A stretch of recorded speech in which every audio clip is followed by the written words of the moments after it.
कौटिल्य की षटगुण नीति। कौटिल्य ने अपने परराष्ट्र संबंधों के संचालन में जिस व्यवहारिक नीति का प्रयोग किया है उसके अंतर्गत वो दो नीति बताई हैं। पहली है षटगुण नीति और दूसरा नीति के 4 उपाय। षटगुण नीति के उन्होंने 6 अंग बताए हैं, इसलिए इसका नाम षटगुण नीति रखा गया। कौटिल्य के अनुसार किसी राज्य को अपने हितों की रक्षा एवं वृद्धि के लिए सावधानी पूर्वक षटगुण मंत्र का प्रयोग करना चाहिए। उन्होंने प्राचीन भारतीय परंपरा के अनुसार ही षटगुण मंत्र के निम्नलिखित 6 नीतियां बताई हैं। पहली है संधि। कौटिल्य ने 2 राजाओं के बीच शर्तों के साथ होने वाले समझौते को संधि कहा है। संधि का प्रथक उद्देश्य राज्यों के बीच मित्रतापूर्ण संबंध की स्थापना करना है, किंतु इसका अंतिम उद्देश्य अन्य राज्यों की तुलना में अपनी शक्ति को बढ़ाना होता है। अपनी आवश्यकता के अनुसार कोई राज्य संधि मित्र राज्य से अथवा शत्रु राज्य से कर सकता है। प्रबल शत्रु से अपनी रक्षा करने के लिए उससे संधि की जा सकती है। इसी प्रकार जब स्वयं की शक्ति में वृद्धि करने के लिए और शत्रु को निर्बल करने के लिए कुछ समय प्राप्त करने की जरूरत होती है, तब भी शत्रु से संधि की जा सकती है। कौटिल्य ने संधियों के 2 प्रमुख भेद बताए हैं। पहली है हीन संधि तथा परिपणित संधि। हीन संधि 3 प्रकार की है: दंडोपतन संधि, केशोपनत संधि और देशोपनत संधि, जो क्रमशः सेना, धन एवं भूमि से संबंधित है। और परिपणित संधि के 3 प्रकार है: परिपणित देश संधि, परिपणित कार्य संधि तथा परिपणित काल संधि। दूसरा है विग्रह। कौटिल्य के अनुसार जब 2 राज्य एक दूसरे के विरुद्ध अपकार की नीति अपनाते हैं तो उसे विग्रह कहा जाता है। विग्रह एक दूसरे को हानि पहुंचाने की नीति है। अतः कौटिल्य का मत है कि जब राजा पर्याप्त शक्तिशाली हो और शत्रु राज्य को युद्ध में हराने की शक्ति रखता हो, तभी विग्रह की नीति अपनानी चाहिए। तीसरा है यान। यान का सामान्य अर्थ है सेना का गमन, किंतु इनका विशिष्ट अर्थ है शत्रु पर आक्रमण करना। यान विग्रह के आगे की नीति है, अर्थात विग्रह का अंत यान में हो सकता है। विग्रह द्वारा शत्रु को कमजोर किया जाता है और तब यान के द्वारा उसकी संपूर्ण शक्ति का पतन किया जाता है और उस पर विजय प्राप्त की जाती है। कौटिल्य के अनुसार राजा को यान की नीति तब अपनानी चाहिए जब यह स्पष्ट हो जाए कि शत्रु के कार्यों का नाश उस पर आक्रमण करके ही किया जा सकता है। इस नीति को अपनाने से पूर्व राजा को अपने राज्य की रक्षा का पूरा प्रबंध कर लेना चाहिए। उसे भली भांति यह भी अनुमान लगा लेना चाहिए कि शत्रु की तुलना में उसके स्वयं की शक्ति बहुत अधिक है और शत्रु विभिन्न व्यसनों व आपदाओं से घिरा हुआ है, अर्थात उसमें यान का मुकाबला करने की बहुत कम शक्ति है। संक्षेप में यान की नीति अति प्रबल राजा द्वारा निर्बल राजा के विरुद्ध ही अपनाई जानी चाहिए। चौथा है आसन। कौटिल्य ने आसन के लिए उपेक्षा शब्द का भी प्रयोग किया है। उनका मत है कि जब राजा यह अनुभव करे कि वह स्वयं इतना शक्तिशाली नहीं है कि शत्रु का नाश कर सके और शत्रु भी इतना शक्तिशाली नहीं है कि उसका नाश कर सके, तो उसे शत्रु के प्रति उपेक्षा की नीति अपनाते हुए चुपचाप बैठे रहना चाहिए और अपनी शक्ति में वृद्धि के लिए उचित प्रयत्न करते रहना चाहिए। कौटिल्य ने आसन के 2 प्रकार बताए हैं: विग्रह आसन तथा संध्यान आसन। 5वां है संशय या शरण। संशय का अर्थ है निर्बल राजा द्वारा अपनी रक्षा के लिए किसी शक्तिशाली राजा की शरण या आश्रय लेना। जब राजा शत्रु को हानि पहुंचाने में समर्थ नहीं हो और उसे अपनी रक्षा करने में भी समर्थ नहीं हो, तो ऐसे निर्बल राजा को किसी ऐसे राजा की शरण लेनी चाहिए जो शत्रु राजा से अधिक शक्तिशाली हो और कुलीन, सत्यप्रतिज्ञ, विश्वसनीय और श्रेष्ठ आचरण करने वाला हो।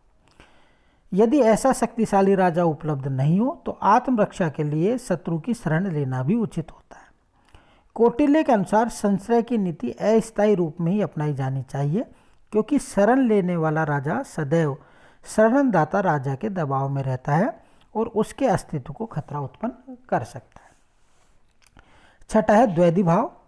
द्वैधी भाव का अर्थ है 2 विपरीत प्रकार के भाव वाली नीति को एक साथ अपनाना, अर्थात दूरंगी नीति अपनाना। कौटिल्य ने द्वैधी भाव को मुख्य रूप से संधि एवं विग्रह की नीतियों का एक साथ अपनाने के रूप में प्रकट किया। जब राजा किसी एक राज्य के साथ संधि करके अपनी शक्ति में वृद्धि कर ले और तब अपने शत्रु राजा के खिलाफ विग्रह की नीति अपनाए, तो इसे द्वैधी भाव कहा जा सकता है। कौटिल्य ने संशय की नीति के प्रसंग में भी द्वैधी भाव नीति को प्रस्तुत किया है। कौटिल्य का षटगुण मंत्र संबंधी विवरण व्यवहारिक व यथार्थवादी है। कब किस नीति का प्रयोग किया जाना चाहिए, इस बारे में उनका निर्देश है कि जब राजा शत्रु की तुलना में स्वयं को निर्बल समझे तो संधि कर लेनी चाहिए। यदि शत्रु की तुलना में स्वयं को शक्तिशाली समझे तो विग्रह कर लेना चाहिए। यदि शत्रु की शक्ति एवं स्वयं की शक्ति को समान स्तर का अनुभव करे तो आसन की नीति अपनानी चाहिए। और यदि शत्रु की तुलना में स्वयं को अधिक शक्तिशाली एवं सर्वसंपन्न समझे तो यान की नीति अपनानी चाहिए। यदि अपने को अत्यंत शक्तिहीन समझे तो संशय नीति का पालन करना चाहिए। और यदि अन्य राजा से सहायता प्राप्त करके शत्रु के विरुद्ध विग्रह की नीति अपनाना उचित समझे तो द्वैधी भाव की नीति अपनानी चाहिए। कौटिल्य ने इन 6 गुणों के तुलनात्मक महत्व को भी प्रकट किया है। उनका मत है कि यदि राजा को संधि और विग्रह में से किसी एक को अपनाने से समान लाभ की आशा हो तो उसे संधि की नीति को ही अपनाना चाहिए। इसी प्रकार यान और आसन दोनों से समान लाभ की आशा होने पर आसन की नीति ही अपनाना उचित होगा। और जब संशय व द्वैधी भाव दोनों से समान लाभ की आशा हो तो द्वैधी भाव की नीति ही अपनानी चाहिए। अंत में हम कह सकते हैं कि कौटिल्य ने षटगुण मंत्र में निहित उपरोक्त 6 नीतियों में से किसी एक का पक्ष नहीं लिया है, अपितु उनका स्पष्ट मत है कि परिस्थिति के अनुसार ही किसी नीति को अपनाना उचित होगा।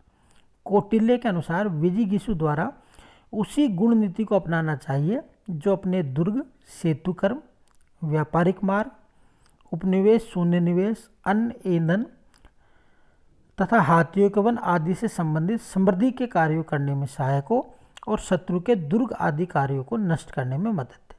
संक्षेप में जो गुण या नीति अपनी शक्ति की रक्षा एवं वृद्धि में सहायक हो और शत्रु के विनाश में मदद दे उसे ही अपनाया जाना चाहिए। Thank you. कौटिल्य ने नीति के 4 उपाय बताए हैं। सबसे पहला है इसके अंतर्गत साम नीति। साम का अर्थ है अपने सदैव शिष्ट व्यवहार द्वारा अन्यों को संतुष्ट करना और उन्हें अपने अनुकूल बनाना। कौटिल्य के अनुसार प्रिय वचनों का प्रयोग, सम्मान करना अथवा अपनी वस्तु को उपभोग के लिए प्रस्तुत करना आदि साम नीति होती है। दूसरा है दान नीति। कौटिल्य के अनुसार धन देना अथवा ऋण एवं कर के भार से मुक्त कर देना दान नीति कहलाती है। दान के उपाय द्वारा निर्बल राजा को अपने वश में किया जा सकता है। इसी प्रकार निर्धन व लोभी राजा के प्रति भी दान नीति सफल रहती है। शत्रु राजा के विरोधी अमात्यों को इस नीति द्वारा आसानी से वश में किया जा सकता है। भेद नीति। भेद का अर्थ है फूट डालना। शत्रु राजा एवं उसके सहायकों में परस्पर मतभेद, अविश्वास व भय उत्पन्न कर देना भेद नीति का ही अंग है। शत्रु राजा एवं उसके मित्र राजाओं में परस्पर भय उत्पन्न कर देना ही भेद नीति है। कौटिल्य ने भेद नीति की बहुत प्रशंसा की है। जो राजा साम एवं दान के उपायों द्वारा वश में नहीं आते उन्हें भेद के द्वारा वश में किया जाना चाहिए। लास्ट है इसमें दंड नीति। दंड का अर्थ है शत्रु के प्रति ऐसी दमनकारी नीति अपनाना जो उसे हानि पहुंचाती हो। कौटिल्य के अनुसार शत्रु की हत्या करना, उसको पीड़ा देना अथवा उसके धन का हरण करना दंड कहलाता है। दंड नीति का प्रयोग ऐसे शत्रु के विरुद्ध किया जाना चाहिए जिसे साम, दान एवं भेद के उपाय द्वारा वश में नहीं किया जा सकता। शत्रु राजा के विरुद्ध दंड के उपायों को लागू करने के लिए गुप्त षड्यंत्र तथा राजनीतिक युद्ध के साधन को अपनाया जाना चाहिए, अर्थात वास्तविक युद्ध शुरू होने से पहले इसका उपयोग किया जाना चाहिए। कौटिल्य का नीति के 4 उपायों से संबंधित समस्त विवरण अपनी प्रकृति से व्यवहारिक एवं यथार्थवादी है।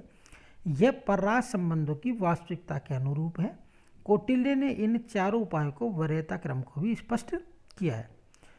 परराज संबंधों का संस्थागत एवं व्यवहारिक पक्ष।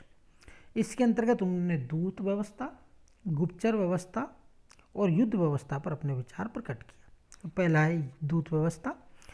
कौटिल्य ने परराज संबंधों के कुशल संचालन में दूत नामक संस्था का विशिष्ट महत्व स्वीकारा। अतः कौटिल्य ने दूत को राजा का मुख कहा है। कौटिल्य ने दूतों की 3 श्रेणी बताई है: निष्ठार्थ, परिमृतार्थ और शासनार्थ।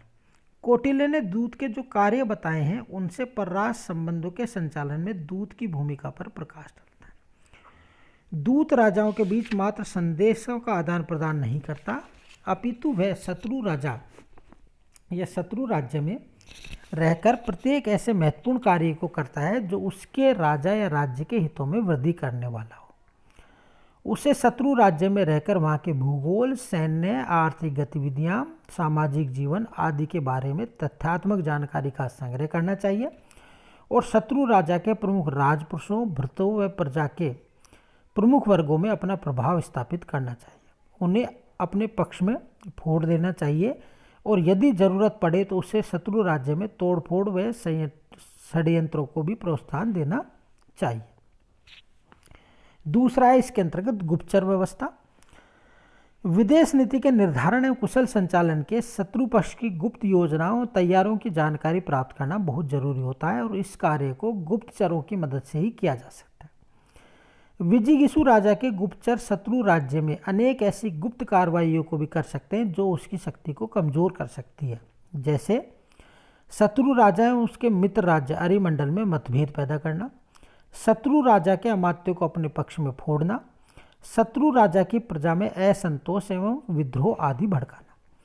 कौटिल्य के अनुसार विजिगीषु राजा के गुप्तचरों को उसके मित्र राजा में ऐसी गुप्त कार्रवाइयों को करना चाहिए कि वे अपने राज्य से अधिक शक्तिशाली नहीं बन सके और इसी प्रकार मध्यस्थ व उदासीन राज्यों में भी ऐसी गुप्त योजनाओं को लागू करना चाहिए। गुप्तचरों का एक प्रमुख दायित्व अन्य राज्यों से अपने राजा एवं राज्य की रक्षा करना भी। कौटिल्य के अनुसार विजिगीषु राजा के गुप्तचरों को अपने देश में छुपे विदेशी गुप्तचरों तथा उनके सहायक अनेक पुरुषों का पता लगाकर उन्हें दंडित कराना चाहिए।